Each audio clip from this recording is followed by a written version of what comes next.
Hello दोस्तों, इस video में जितने भी गुप्त वंश से आज तक क्वेश्चन पूछे गए हैं या पूछे जाने की संभावना है, उन सारे प्रश्नों को हम डिटेल से डिस्कशन के साथ करेंगे। चलिए वीडियो को स्टार्ट करते हैं। पहला प्रश्न आपके साथ में है, गुप्त वंश का संस्थापक कौन था? दोस्तों, गुप्त वंश का संस्थापक था श्रीगुप्त। कौन था? श्रीगुप्त। अकबर ने इसे 24 बीघा ज़मीन दान में दिया था। साथ में ये भी बात याद रख लीजिएगा। अच्छा, गुप्त का अर्थ क्या होता है? बनिया। क्या होता है? जो बनिया होता था ना उस समय, गुप्त। हाँ, गुप्त वंश से पहले कौन सा वंश चल रहा था? तो कुषाण वंश चल रहा था। कौन सा वंश चल रहा था? कुषाण वंश चल रहा था। चलिए बढ़ते हैं नेक्स्ट प्रश्न में। अगला प्रश्न आपके सामने में है, गुप्त किसके सामंत थे? मैंने आपको बताया कि गुप्त जो थे कुषाणों के यहाँ काम करते थे, कामकाज करते थे, रहते थे, उसके दरबार में रहते थे।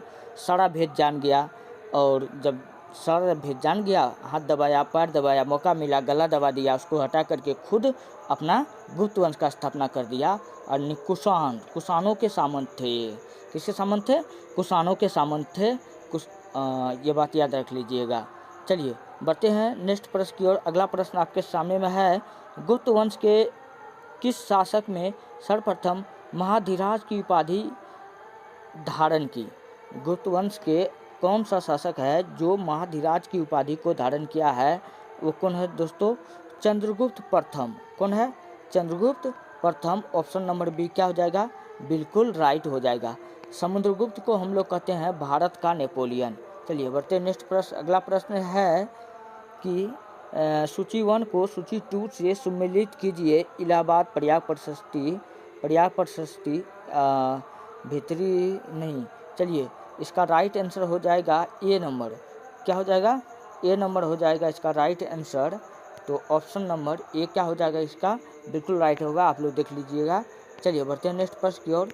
अगला प्रश्न आपके सामने में है कि गुप्त वंश का वह राजा कौन था जिसने हुनों को भारत पर आक्रमण करने से रोका?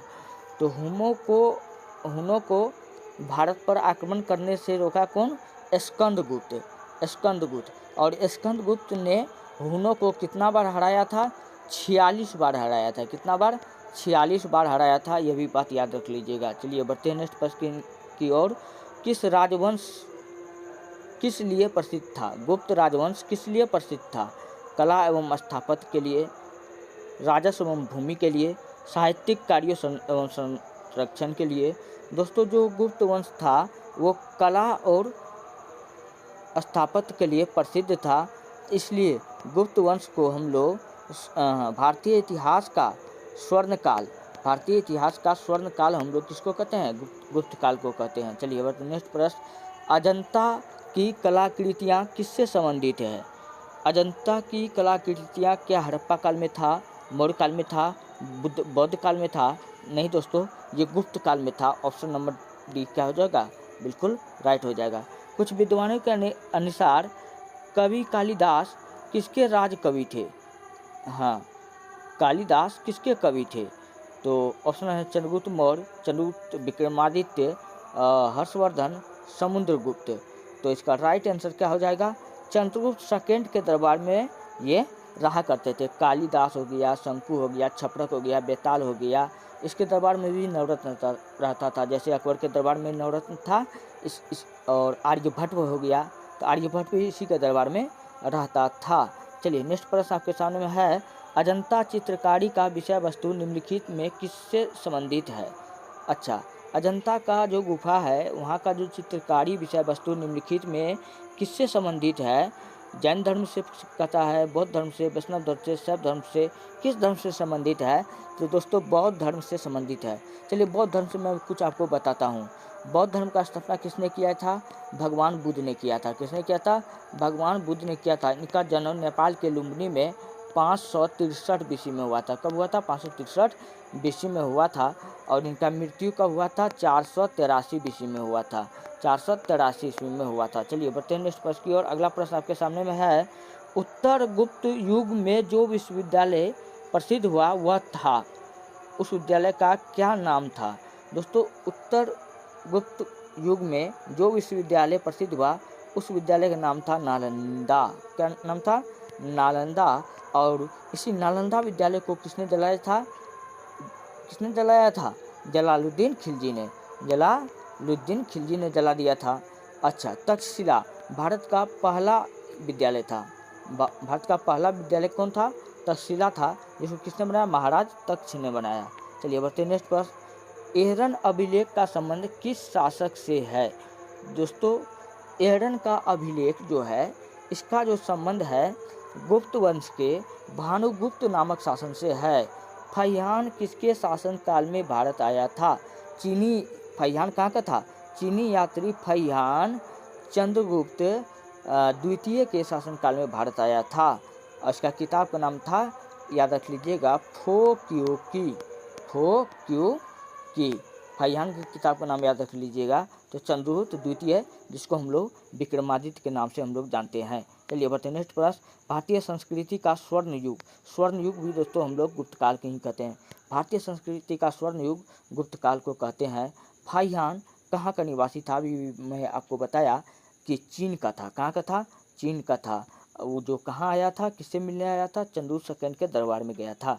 चलिए दोनों प्रश्न हो गया। अगला प्रश्न है, सेतुबंध का रचनाकार प्रवरसेन द्वितीय किस वंश का शासक था? वकाटक का शासक था। कहाँ का शासक था? वकाटक का शासक था। ऑप्शन नंबर सी क्या हो जाएगा? बिल्कुल राइट हो जाएगा। चलिए बढ़ते हैं नेक्स्ट प्रश्न में। अगला प्रश्न आपके सामने में है, किस गुप्तकालीन शासक को कविराज कहा जाता है? दोस्तों, कविराज हम लोग समुद्रगुप्त को कहते हैं। कविराज बोले या 100 युद्धों का विजेता बोले। क्या बोले? 100 युद्धों का विजेता बोले। ये सब इसी का नाम है। स्कंदगुप्त को किस स्तंभ लेख में सक्रोपम कहा गया है? तो ऑप्शन नंबर ए बिल्कुल राइट हो जाएगा, कहिम स्तंभ लेख में।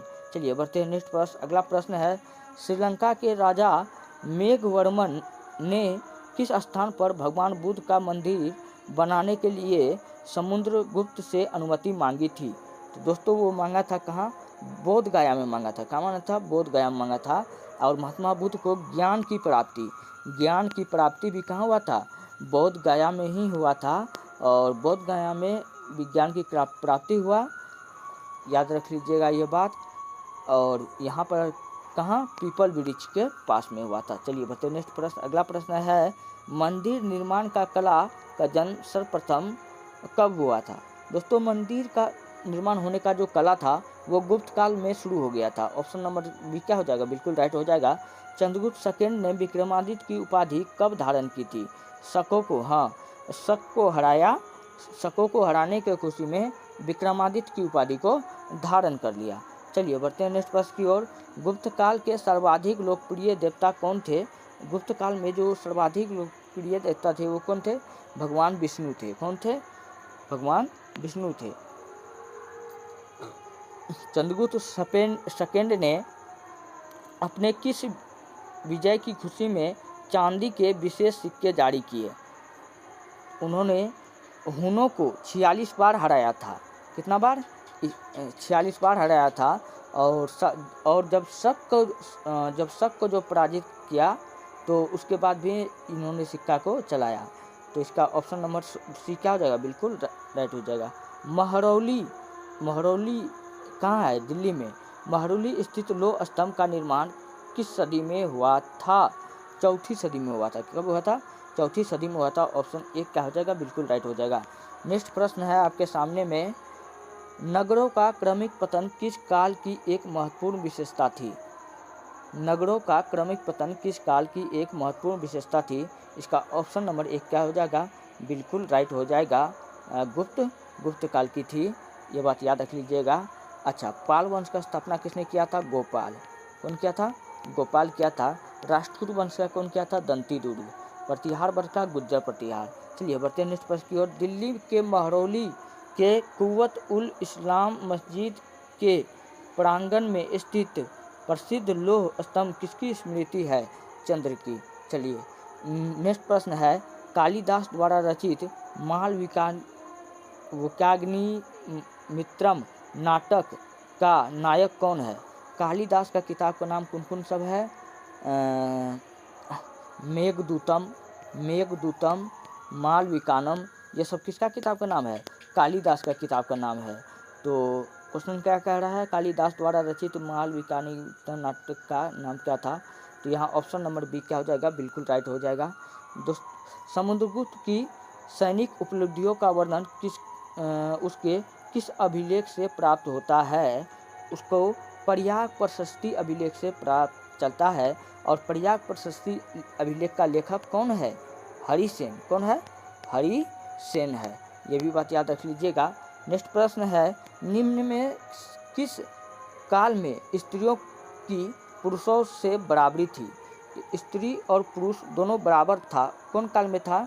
गुप्त काल में था। तो ऑप्शन नंबर एक क्या हो जाएगा? बिल्कुल राइट हो जाएगा। क्या हो जाएगा? बिल्कुल राइट हो जाएगा।